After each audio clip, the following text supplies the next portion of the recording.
اعوذ باللہ من الشیطان الرجیم بسم اللہ الرحمن الرحیم اللہم ربنا زدنا علما۔ اللہ سے دعا ہے کہ اللہ ہم سب کے علم میں اضافہ فرمائے۔ بسم اللہ الرحمن الرحیم۔ آج ہم سورہ بقرہ کی آیت نمبر 10 اور 11 کا لفظی ترجمہ پڑھتے ہیں، تو آئیے شروع کرتے ہیں۔ بسم اللہ الرحمن الرحیم۔ فی قلوبہم، ان کے دلوں میں، مرض ہے، فزادہم اللہ، پس زیادہ کر دیا، ہم ان کو اللہ نے مرض میں، یعنی اللہ نے ان کے مرض کو بڑھا دیا۔ بالہم، اور ان کے لیے عذاب ہے، علیم دردناک، بما بوجہ اس کے جو کانو وہ تھے، یکذبون جھوٹ بولتے تھے، یعنی ان کے دلوں میں بیماری تھی، اللہ تعالیٰ نے بیماری میں مزید بڑھا دیا، اور ان کی جھوٹ کی وجہ سے ان کے لیے دردناک عذاب ہے۔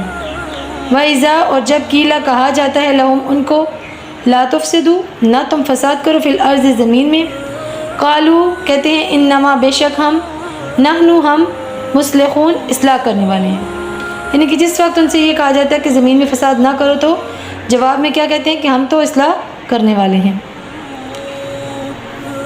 بیماری سے مراد یہاں پر کفر اور نفاق کی بیماری ہے۔ اس کفر کی بیماری کی اگر اصلاح نہ کی جائے تو یہ بیماری بڑھتی چلی جاتی ہے۔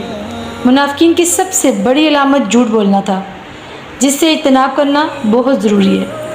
کفر سے اور معیشت سے، یعنی کہ کفر اور نافرمانی سے زمین میں فساد پھیلتا ہے، اس کے برعکس اطاعت الہی سے امن اور سکون ملتا ہے۔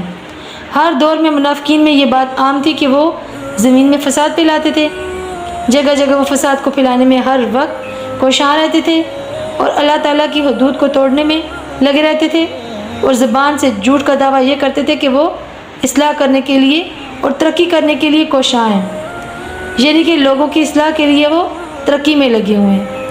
استغفر اللہ یا ربی۔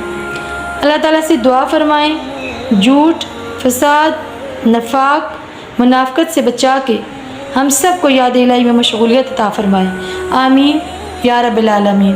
وآخر دعوانا ان الحمد للہ رب العالمین۔